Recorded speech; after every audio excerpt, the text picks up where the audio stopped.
What is the proper method of studying the science and progressing in this science so that we have a goal?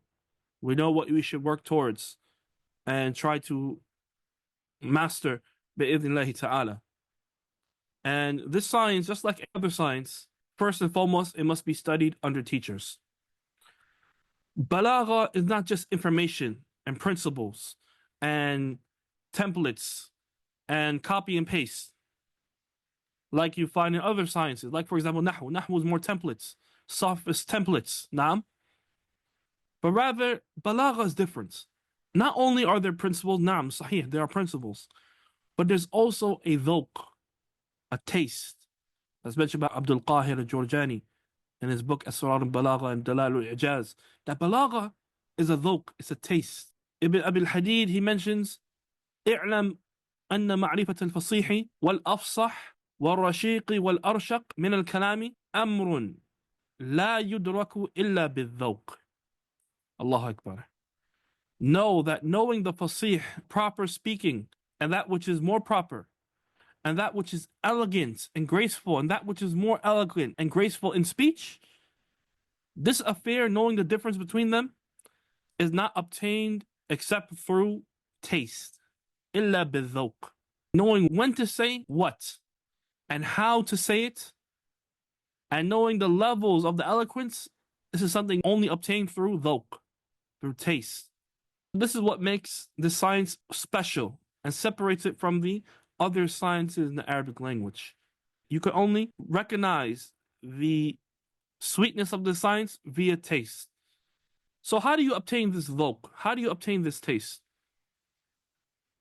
It's a skill that must be developed. First, through teachers, studying books on the field, and reading a lot of sources on Balagha, which is the Quran and Sunnah. So therefore, what are some of the books besides the Quran and Sunnah that should be studied in order? Then we'll mention a beginner stage, what you should study, intermediate stage, what should be studied, and advanced stage, what should be studied, and what a student should do afterwards. As for the beginner stages, then you have a few books. A book I'll mention is Zubdatul Balagha. Zubdatul Balagha by Muhammad Nasif. He has a metin version, and he also has a poem version of it. And the poem is in 50 stanzas. Very short, concise, gives you the zubda, right? The essence, summary of the science. Either could be studied. You can choose depending on what your teacher is teaching at that time. And this is a good beginner book. Or a person can study, if they don't have access to this book, they can study another book called Durusul Balagha. And Durusul Balagha was explained by Ibn Uthaymeen. Ibn Uthaymeen, he has a recording, his lecture, live recording of his lectures, which explaining this book, and then it was transcribed into book form. And you can find this book available in the bookstores. طيب.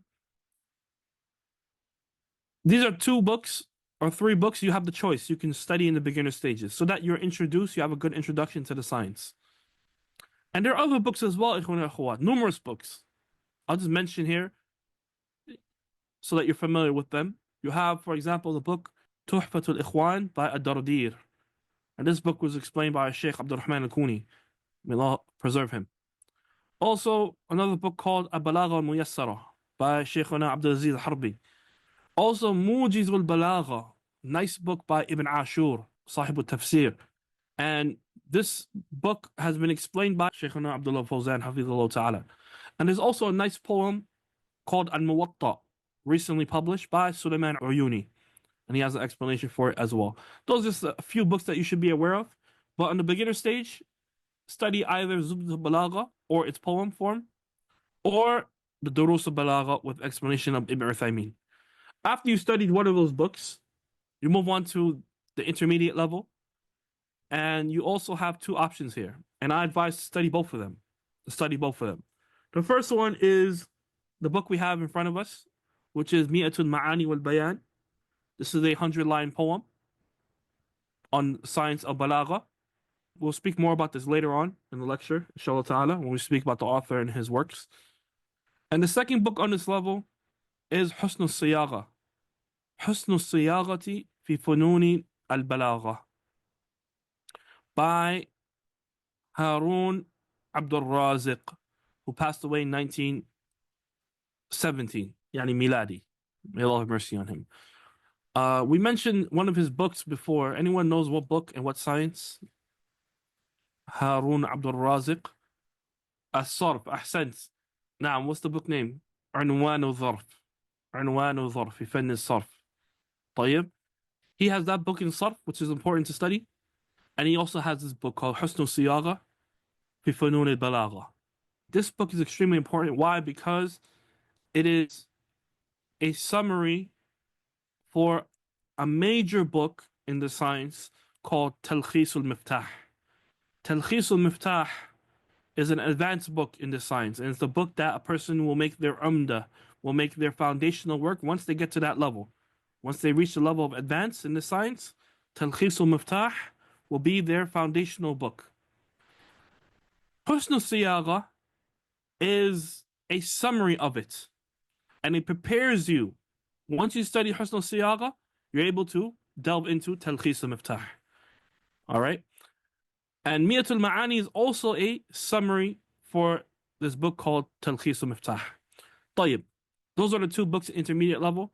As for advanced level, I mentioned one book here, very important book, and it is what we just said, تلخيص المفتاح by Al-Khatib Al-Qazwini. تلخيص المفتاح, along with explanations, are the fundamental work in this science that the experts of Balagha were turned back to. And there are multiple explanations. First, before we speak about تلخيص المفتاح, we have to speak about the background of this book. The original book is a book called مفتاح العلوم. تلخيص المفتاح is a summary of a book called مفتاح العلوم. مفتاح العلوم is by a scholar named As-Sakkaki, and he died 626 years after Hijrah. Yusuf ibn Abi Bakr ibn Muhammad bin Ali As-Sakkaki. And in this book, Al-Miftah, yani Miftah al-Ulum, he divided this book into 3 chapters. The first chapter was dedicated to Sarf. The second chapter was dedicated to Nahu. And the third chapter was dedicated to Ma'ani and Bayan, yani Balagha, the science of Balagha.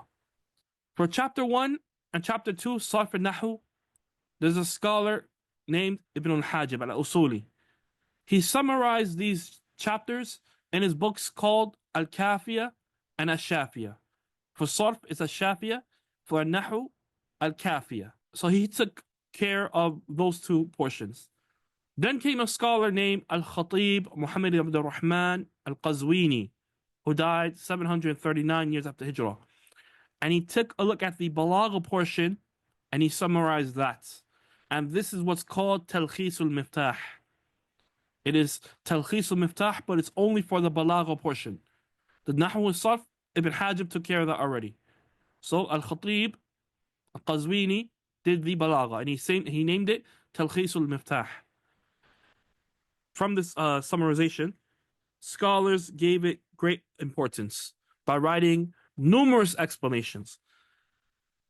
From the explanations, the most important explanations is by the summarizer himself, Al-Khatib. He wrote an explanation for his summary, and it's called Al-Idah. And this is one of the more important books that a person will return back to and review in this science for experts, yani. And then there's other important explanations by At-Taftazani. He has a few explanations. He has an explanation called Al-Mutawwal, which is a longer explanation, and he has a Mukhtasar, a summarized explanation. Both of them are important in understanding the book. Also, an explanation by Bahauddin al-Subki, which is known as Arus al-Afrah, another important explanation for this work. And the list goes on. There are multiple explanations for Talkhis al-Miftah. All right, and a student who's a master or expert in Balagha and in Tafsir, they return back to these books often. Scholars did not only service this work, Talkhis al-Miftah, through explanations, but they also made poems of this work. They made poems for this work to make it easier to memorize. And from these poems is Uqud al-Juman, عقود الجمان في علم المعاني والبيان by Jalaluddin al-Suyuti. Abdurrahman ibn Abi Bakr Jalaluddin al-Suyuti, who passed away 911 years after Hijrah. And his poem of Talkhis al-Miftah consists of 1,006 lines. 1,006 lines. It's an alfiyah. Very long. طيب. After him came another scholar, a very important scholar, who made a poem of Talkhis entitled Al-Jawhar al-Maknoon في صدف الثلاثة الفنون. Al-Jawhar al-Maknoon by Abdurrahman al-Saghir al-Akhdari al-Maliki, who died 953 years after Hijrah. He died very young in his 30s. He made a poem from Talkhis, and this only comprised of 291 lines. And this poem has been serviced as well by many ulama, like Ad-Damanhuri, for example, in Hilyatul Lubb al-Masun, with an important explanation. Likewise, our beloved Sheikh Muhammad al-Amin al-Harari, may Allah have mercy on him, scholar here in Mecca, who passed away 2019. May Allah have mercy on him. He has an explanation for it as well. And many other ulama have serviced this poem. And the third poem is the poem we have in front of us. The third poem, which is a poem of Talkhis al-Miftah, yani, by Al-Khatib al-Qazwini, is this poem entitled Mi'atul Ma'ani wal Bayan. Now, so this is the tasalsul or flow chart you should have in your mind when it comes to this book and how it's related to Talkhis and the other works surrounding that. And this is how you would study the science of Balagha. Also, there are other works, there's side works that you should study as well, read and benefit from. But the works we mention here are the foundational works that you memorize, you commit to memory, and you review often. As for those side books, then, for example, Abdul Qahir al-Jurjani, he has two important books in the science. And they are Asrarul Balagha and Dalailul I'jaz. These are two works you must study and read. And not necessarily memorize it, you just read. And you study with the ulama of Balagha. But they're very advanced. Also, what you must do to progress in the science is read Tafsir. Specifically Tafsir that give importance to Balagha. And Tafsir books, they differ in terms of their intent. Therefore, there cannot be just one tafsir book for a mufassir, yani someone who specializes in tafsir, in Quranic sciences. It doesn't suffice that person to have only one tafsir book in their library.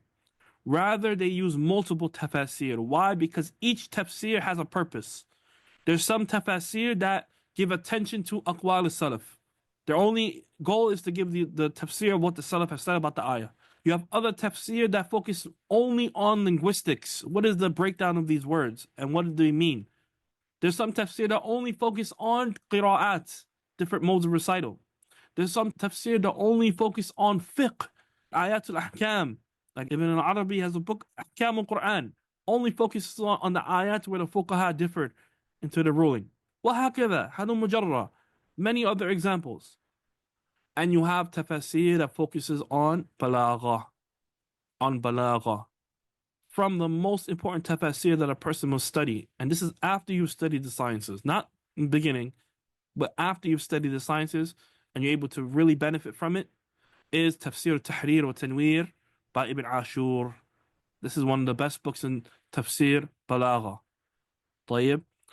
Likewise, Irshad al-Aql al-Salim by Abu Sa'ud. Another important book in this science. طيب. Another work, but it's combined with other things as well, is the Tafsir of Al-Imam al-Tabari, rahimahullah ta'ala. Jami' al-Bayan بتأويل آي القرآن. جامع البيان بتأويل آي القرآن. This is a mawsu'a, encyclopedia. And our ulama, they mention that tafsir of Ibn Jarir al-Tabari, rahimahullah ta'ala, for the ignorant, they think it's just gathering narrations, or what some a famous self-appointed mufassir said, that it's a history book. It's a collection of narrations. And he doesn't give his own statements, subhanAllah bihamdi, showing the ignorance of this individual who made himself a mufassir. But he does not even know the basics of this foundational work in the science. Not knowing that Ibn Jarir even gives his own tarjih, which shows his ignorance. He never even touched the book, yet he presents himself as a mufassir. And then when you take a look at his classes, he makes jokes and he makes fun of the Sahaba and he misinterprets the Quran. And then he himself, what does he do? He admits his lack of knowledge with Sunnah. Ikhwani akhawat, if you're explaining the Quran, how do you explain the Quran? You explain the Quran through the Quran and Sunnah.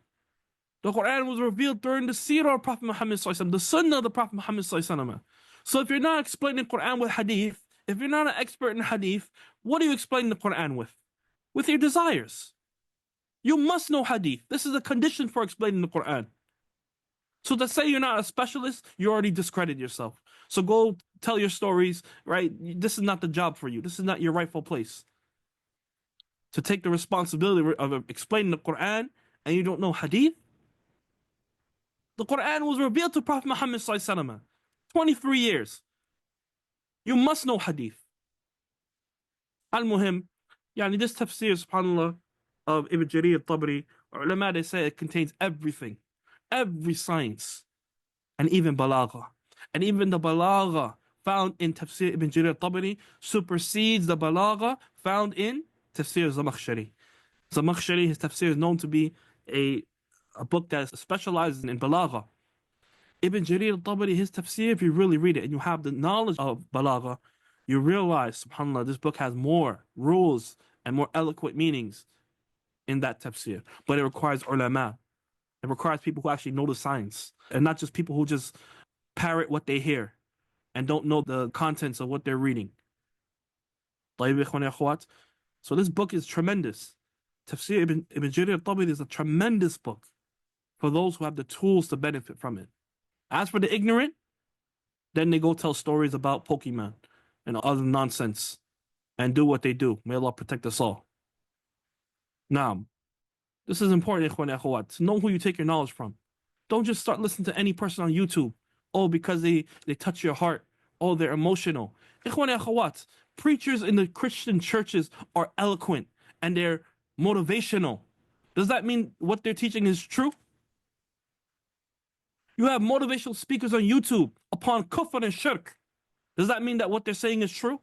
The mizan, the scale is not how eloquent a person is to determine whether they're on the truth or not, upon the haqq or not. Rather, the truth is only in the Quran wa Sunnah bifahmi salaf as-salih, with the understanding of the salaf as-salih, ikhwan akhawat. Even Prophet Muhammad warned us, وَإِنَّ مِنَ الْبَيَانِ لَسِحْرًا, that in certain speeches, eloquent speech, there's magic. You can convince a person of falsehood because of a person's eloquent speech. Naam. So we need to take note of this, ikhwan akhawat, that our deen is based on principles. And we have to understand these principles and apply it. And this is how we remain upon the straight path. طيب ikhwan akhawat. Naam. Do not be fooled by these people. May Allah protect us all. طيب.